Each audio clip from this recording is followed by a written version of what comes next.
Hello दोस्तों, आप सभी लोगों का वेलकम एंड स्वागत है। उम्मीद है आप सभी लोग बेहतर होंगे। सीटेट जुलाई परीक्षा का जो छात्र इंतजार कर रहे हैं उनके लिए कुछ अहम बदलाव इस बार हुए हैं जो कि आप लोगों के लिए जानना बहुत जरूरी है। तो आपको सबसे पहले बता दें, जो इसका नोटिफिकेशन है, इन्फॉर्मेशन बुलेटिन जिसको बोलते हैं, वो सीटेट के ऑफिशियल वेबसाइट पर ही जारी होगा। इन्फॉर्मेशन बुलेटिन में आपके ऑनलाइन आवेदन की प्रक्रिया, ऑनलाइन आवेदन समाप्त होने की तिथि और उसके बाद आपके एग्जाम जो प्रॉक्स तिथि हो सकती है, वो सारी चीजें मेंशन होकर इन्फॉर्मेशन बुलेटिन में दिया जाता है, जिसमें आपका सिलेबस भी होता है, सर्टिफिकेट की वैलिडिटी के बारे में भी जानकारी होती है, परीक्षा के मोड के बारे में भी जानकारी होती है। वो सारे की सारी चीजें इन्फॉर्मेशन बुलेटिन में जारी किया जाता है, जो कि सीटेट के ऑफिशियल वेबसाइट पर यहीं पर आपको दिखेगा। दूसरा सबसे अहम सवाल ये था कि कई ऐसे बच्चे थे जो पूछ रहे थे कि जो सीटेट की परीक्षा होती है, उस परीक्षा में पिछली बार कितने बच्चे पास हुए थे, जिससे आप लोगों को आइडिया लग जाए कि सीटेट में परीक्षा में आप कितने बच्चे पास होते हैं, कितने अपीयर होते हैं, जिससे आप लोगों को पता चल जाएगा कि सीटेट का जो सिलेबस है, जो तैयारी है, वो कैसे करनी है।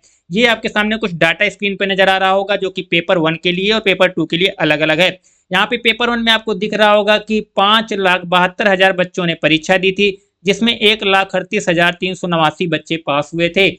दूसरी यहाँ पे आपको दिख रहा होगा पेपर 2 के लिए, जिसमें 11,36,087 बच्चों ने पेपर दिया था, जिसमें केवल 1,39,888 बच्चे ही पास हो सके थे। ऐसे में पेपर 2 में देख पा रहे होंगे बहुत ही कम आंकड़ा है, रिजल्ट बहुत ही कम बच्चों का बना था, बहुत ही कम बच्चे पास हुए थे। तो ऐसे में आप लोगों को तैयारी अभी से शुरू करनी पड़ेगी, क्योंकि सीटेट का जो रिजल्ट आता है उसमें एग्जाम तो सब देकर आते हैं, सबको लगता है हम पास हो जाएंगे। जो रिजल्ट जब आता है तब बहुत सारे बच्चे फेल हो जाते हैं, और बहुत सारे बच्चे ऐसे होते हैं जो 1 या 2 अंक से फेल होते हैं। ऐसे बच्चों के लिए तैयारी अभी से शुरू करनी होगी। आपकी स्क्रीन पे चीजें दिख रही हैं कि पास होने का जो आंकड़ा है दिन प्रतिदिन गिर रहा है, और आपको तैयारी कंपटीशन बहुत ज्यादा है और तैयारी बेहतर करनी होगी, क्योंकि केबीएस में और डी ट्रिपल एस में 9,000 वैकेंसी आपको देखने को मिलेगी, जो कि केबीएस में भी लगभग 7,000 से ज्यादा पद हैं केबीएस में जो आने वाले हैं। तो ऐसे में आपको तैयारी अभी से शुरू कर देनी है सीटेट को लेकर। इसके अलावा सीटेट का जो नोटिफिकेशन है वो कब तक आएगा, ये सवाल बहुत बच्चों ने पूछा था। तो आपको बता दें, जो जानकारियां सामने मीडिया में आई हैं वो बताया गया है कि जो आपका पहला हफ्ता होगा अप्रैल का, उसमें आपको इन्फॉर्मेशन बुलेटिन जारी कर सकता है सीबीएसई। और इन्फॉर्मेशन बुलेटिन में सारी चीजें डिटेल में होंगी, जिसमें कि आपके आवेदन की प्रक्रिया कब प्रारंभ हो रही है, आवेदन कब समाप्त हो रहे हैं, आपके एग्जाम कब लिए जाएंगे, उसके बाद आपका सिलेबस क्या रहेगा, वो सारी चीजें, परीक्षा का मोड क्या है। तो परीक्षा का मोड को लेकर आपको बिल्कुल भी परेशान नहीं होना, वो ऑनलाइन नहीं हो रहा है, इस बार भी ऑफलाइन परीक्षा होगी, तो ये बात का ध्यान रखिएगा। तो सीटेट के आवेदन के बारे में जो छात्र पूछ रहे थे, रिजल्ट पिछली बार कितना आया, ये चीजें, सर्टिफिकेट की वैधता को लेकर जो आप सवाल कर रहे थे, वो लाइफ टाइम कर दिया गया है। अगर आप सीटेट का सर्टिफिकेट आपके पास आता है तो वो मानिएगा लाइफ टाइम वैलिड है, तो इस चीज को लेकर परेशान नहीं होना। एक और सवाल था कि जो सीटेट का सर्टिफिकेट है वो डिजी लॉकर पे आता है या फिर ऑफलाइन घर भी आता है। तो अब ऑफलाइन घर नहीं भेजा जाता, केवल डिजी लॉकर पे ही सर्टिफिकेट जारी होते हैं। अब सीटेट के सर्टिफिकेट 2018 के बाद से घर पे व ऑफलाइन माध्यम से सीबीएसई नहीं भेजता, इस बात को ध्यान रखिएगा। और अधिक जानकारी आपको सीटेट, यूपी टेट या फिर यूपी पेट, कोई भी भर्ती से जुड़ी हुई जानकारी चाहिए तो आप गूगल पे जाके सर्च करिएगा upfamily.in।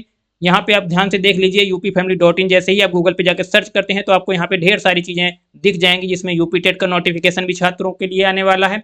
क्योंकि जो जानकारियां आज आई हैं उसमें 50,000 से ज्यादा पद प्राइमरी के यूपी में भी आपको देखने को मिल सकते हैं, जिसको लेकर चर्चा चल रही है। हाल फिलहाल में असीम अरुण जो मंत्री हैं, उनके द्वारा बयान दिया गया था, उन्होंने कहा था शिक्षा मंत्री से मिलकर जल्द ही हम वैकेंसी के बारे में बात करेंगे और वैकेंसी निकालेंगे। तो आप उत्तर प्रदेश शिक्षक भर्ती को लेकर तैयारी शुरू कर दें। बीपीएससी की भर्ती मई में आ रही है, उसको लेकर भी तैयारी शुरू कर दें। और आपकी केबीएस की भर्ती भी आने वाली है, डी-ट्रिपल-एस-बी की भर्ती भी आने वाली है। 4-4 भर्तियां आपके सामने दिखने को मिल सकती हैं 2025 में, उसकी तैयारी अभी से प्रारंभ कर दें। तो अधिक जानकारी अगर आपको चाहिए सीटेट, यूपी टेट या कोई भी भर्ती से जुड़ी हुई, तो upfamily.in जाके सर्च करिए गूगल पे। अगर आपको किसी को नोट्स लेना है तो स्क्रीन पे आपको नंबर दिख रहा होगा, स्क्रीन पे नंबर जिसमें दिख रहा है, इस नंबर पे आप संपर्क कर सकते हैं। आपको यहाँ पे ईवीएस के और हिंदी के नोट्स मिल जाएंगे, जो कि बहुत ही मेहनत के साथ तैयार किए गए हैं, एनसीईआरटी बेस हैं ये सारे नोट्स, तो आपकी तैयारी में मदद करेंगे। और मामूली से शुल्क के साथ आप इन नोट्स को खरीद सकते हैं। इसके लिए आपको व्हाट्सएप पे संपर्क करना होगा। व्हाट्सएप का नंबर आपको स्क्रीन पे नजर आ रहा होगा, उस नंबर पर आप संपर्क करके अधिक जानकारी ले सकते हैं। सीटेट से जुड़ी हुई कोई भी जानकारी आपको चाहिए, यूपी टेट से जुड़ी हुई कोई जानकारी चाहिए, या शिक्षक भर्ती से जुड़ी हुई कोई भी जानकारी आपको चाहिए, तो कमेंट बॉक्स में पूछ सकते हैं, या व्हाट्सएप पे संपर्क करके भी यह जानकारी प्राप्त कर सकते हैं। उम्मीद है सारी जानकारियां आप समझ गए होंगे और ये जानकारी पसंद भी आई होंगी। तो वीडियो को शेयर करना बिल्कुल भी मत भूलिएगा। लाइक ना किया हो अभी तक तो लाइक कर दीजिएगा। चैनल पर नए मेहमान हैं तो सब्सक्राइब वाला बटन दबा दीजिएगा। जो भी इन्फॉर्मेशन आप लोगों तक आती है हम पहुंचा देते हैं समय समय पर, जिससे कि आप लोगों की मदद हो सके और आपका समय भी बचे। चलिए दोस्तों, इस वीडियो में यहीं तक, फिर मिलते हैं नई वीडियो में नई जानकारी के साथ। तब तक के लिए जय हिंद, वंदे मातरम।